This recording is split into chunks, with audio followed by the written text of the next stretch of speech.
Hello दोस्तों, स्वागत है आपका आपके अपने चैनल स्टोरी बाय अनिजा पर। हमारी आज की कहानी है भक्ति में शक्ति रानी चांगुणा। अगर आपको हमारी कहानी पसंद आती है तो हमारे चैनल को लाइक करें, शेयर करें, सब्सक्राइब करें। एक बार माता पार्वती को अपनी शिव भक्ति पर बहुत घमंड हो गया। उन्हें लगने लगा कि पूरे संसार में उनसे बड़ा शिव भक्त कोई नहीं है। परंतु जब नारद जी ने उन्हें बताया कि कांति नगर की रानी चांगुणा संसार में सबसे बड़ी शिव भक्त है, तो माता पार्वती ने उनकी परीक्षा लेनी चाहिए। शंकर जी जोगी का भेष बनाकर और माता पार्वती अदृश्य होकर रानी चांगुणा के राज्य में पहुंच जाते हैं। जोगी को देखकर सभी नगरवासी उन्हें भिक्षा देने लगते हैं, परंतु जब रानी चांगुणा जोगी बाबा को भिक्षा देने लगती है तो बाबा उनकी भिक्षा लेने से इनकार कर देते हैं। जोगी बाबा कहते हैं कि हे देवी, तुम निसंतान हो और मैं किसी निसंतान से भिक्षा नहीं लेता। यह सुनकर रानी चांगुणा की आंखों में पानी आ जाता है और वह जोगी बाबा से हाथ जोड़कर प्रार्थना करती है कि हे बाबा, अगर मैं निसंतान हूँ तो इसमें मेरा क्या दोष है। मुझे मेरे भोले बाबा पर पूर्ण विश्वास है। जब उनकी इच्छा होगी वह मुझे संतान अवश्य देंगे। रानी चांगुणा रोते हुए जोगी से प्रार्थना करती है कि हे जोगी, आप मेरा दान स्वीकार करें।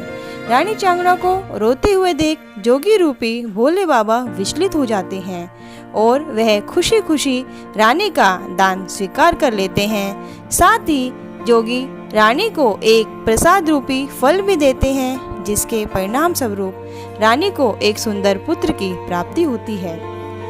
पुत्र के जन्मोत्सव पर पूरे महल को भव्य तरीके से सजाया जाता है और नगर के सभी नगरवासियां खुशियां मनाते हैं।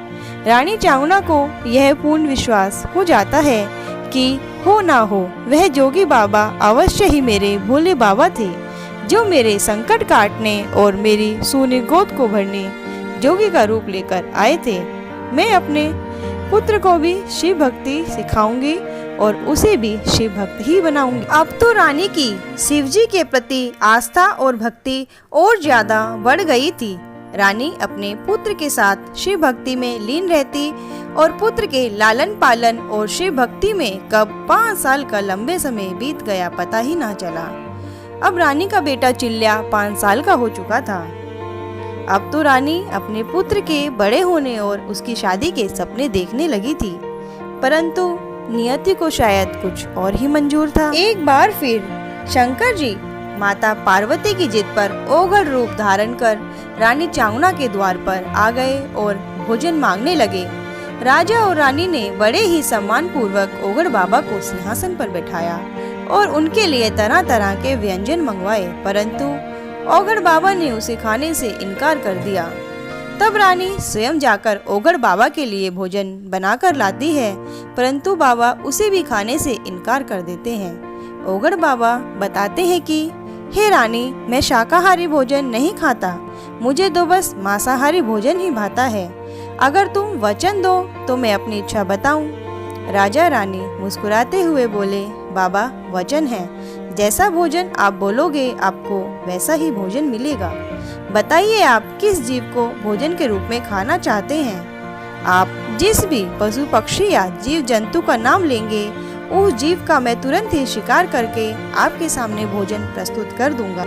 ओघड़ बोले, मुझे ना तो किसी जीव जंतु और ना ही किसी पशु पक्षी का भोजन खाना है, मुझे तो मनुष्य का मांस खाना है। परंतु आप किसी भी व्यक्ति को जोर जबरदस्ती या धन दौलत के आधार पर स्वयं की बलि देने को तैयार नहीं कर सकते। अब तो राजा और रानी सोच में पड़ गए और उन्होंने ओघड़ बाबा से प्रार्थना की, हे बाबा, आप यह क्या बोल रहे हो? भला मनुष्य मांस को भी कोई भोजन के रूप में खाता है? इस पर ओघड़ बाबा क्रोधित होते हुए बोले, अगर तुम्हें मुझे मनवांछित भोजन कराना ही नहीं था तो वचन क्यों दिया? कैसे शिव भक्त हो तुम जो अपने वचन को पूरा नहीं कर सकते? मैं भूखा ही यहाँ से चला जाऊंगा, परंतु मेरे जाने के बाद तुम्हारी शिव भक्ति झूठी साबित हो जाएगी। राजा ओघड़ बाबा को रोकते हुए बोले, बाबा आप चिंता मत कीजिए, मैं स्वयं को स्वयं की इच्छा से आपके भोजन के रूप में समर्पित करता हूँ। ओगड़ बोले, हे राजा, तुम राजा हो और राजा के अभाव में प्रजा का पालन न हो पाएगा, इसलिए मैं तुम्हारा मांस भोजन के रूप में स्वीकार नहीं कर सकता। अब रानी बोली, बाबा, राजा के बिना तो राज्य नहीं चल सकता, मगर रानी के बिना तो राज्य चल सकता है। आप मेरा मांस भोजन के रूप में स्वीकार कीजिए, यह मेरे लिए सौभाग्य की बात है। ओगड़ बाबा ने रानी को भी यह कहकर इनकार कर दिया कि वह नारी मांस नहीं खाते।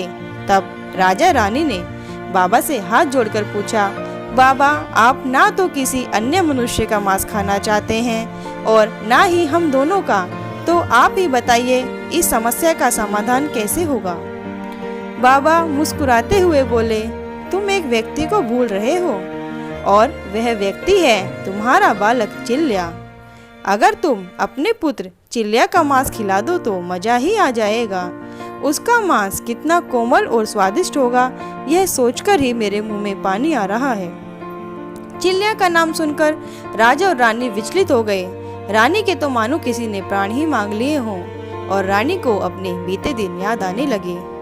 कितनी मनौतों के बाद उसको पुत्र रत्न की प्राप्ति हुई थी और आज ये ओगड़ बाबा उसी पुत्र का मांस मांगकर रानी को बेबस और बेसहारा करना चाहता है।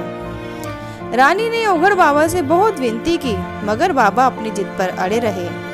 ओगड़ बाबा का क्रोध बढ़ता जा रहा था। ओगड़ बोले, रानी, तूने वचन दिया है कि तू मुझे मनवांछित भोजन करवाएगी, तो फिर अब भोजन देने में विलंब क्यों कर रही है? कहीं ऐसा तो नहीं है कि तेरी शिव भक्ति, तेरे वचन सब झूठे हैं? ओगड़ बाबा रूठकर वहां से जाने लगे तो राजा और रानी ने उनके पैर पकड़ लिए। रानी रोती बिलखती महल के आंगन में गई और अपने दिल के टुकड़े अपने बेटे चिल्या को हाथ पकड़कर खींचते हुए लाकर ओगड़ को सौंपते हुए बोली, ओगड़ बाबा, ले जाओ इसे। मेरी बस एक प्रार्थना है, मेरी आंखों के सामने मेरे बेटे को कुछ मत कहना। ओगड़ बोले, रानी, तुझे क्या मैं जंगली जानवर लगता हूँ जो कच्चा मांस खा लूंगा? अपने बेटे को रसोई घर में ले जाओ और इसके 100 टुकड़े करके विधि पूर्वक भोजन बनाकर मुझे परोसो। ओगड़ की बात सुनकर रानी एक बार फिर विचलित हो गई। उसकी आंखों से आंसू बहने लगे। उसने ओगड़ बाबा से प्रार्थना की, मगर ओगड़ ने उसकी एक न सुनी। रानी चांगुना बेटे चिल्या को रसोई घर में खींचकर ले जाती है और छोटा सा बालक माँ का ऐसा रूप देखकर अत्यधिक डर जाता है और माँ से प्रार्थना करता है, माँ, मुझे मत मारो, मैं तुम्हारा पुत्र हूँ। तुमने ही बताया था कि तुमने मुझे बहुत मन्नतों के बाद पाया है। रानी रोते रोते अपने पुत्र को सारी बात बताती है। तब चिल्या बोलता है, अरे मेरी पगली माँ, इतनी सी बात पर तू विचलित होती है? यह तो मेरे लिए सौभाग्य की बात है कि मैं अपने कुल धर्म को निभाने के काम आ रहा हूँ। माँ, तू विचलित ना हो और अपने धर्म का पालन कर। रानी चिल्या को काटकर उसका मांस पका देती है और भोजन ओगड़ बाबा को परोस देती है।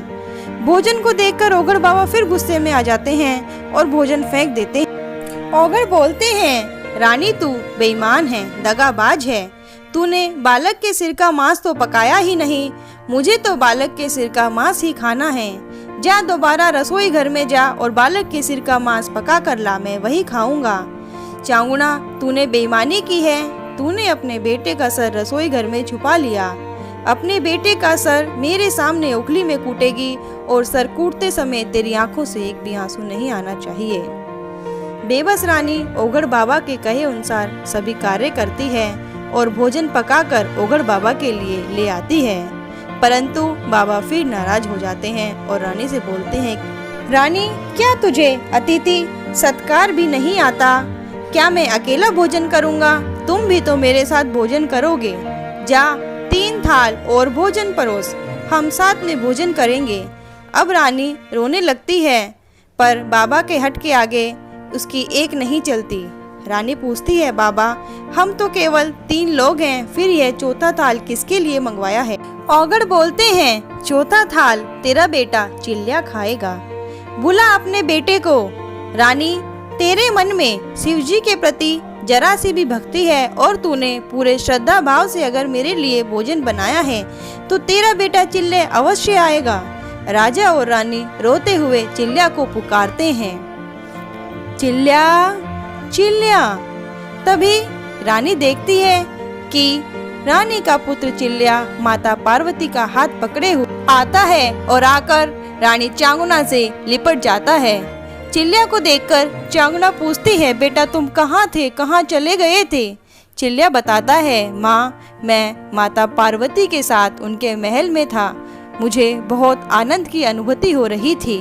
तभी रानी देखती है कि ओगड़ बाबा के स्थान पर ओगड़ बाबा नहीं अपितु साक्षात शंकर भगवान होते हैं। माता पार्वती चांगुना से कहती है, हे चांगुना, तू और तेरी भक्ति सच्ची है, मैं तेरी भक्ति के आगे हार गई, मैं तुझे अखंड सौभाग्यवती होने का आशीर्वाद देती हूँ। दोस्तों, आपको हमारी आज की कहानी कैसी लगी कमेंट बॉक्स में ज़रूर लिखें और हमारे चैनल को लाइक शेयर सब्सक्राइब करना ना भूलें। करंट नोटिफिकेशन के लिए बेल आइकन को जरूर प्रेस करें।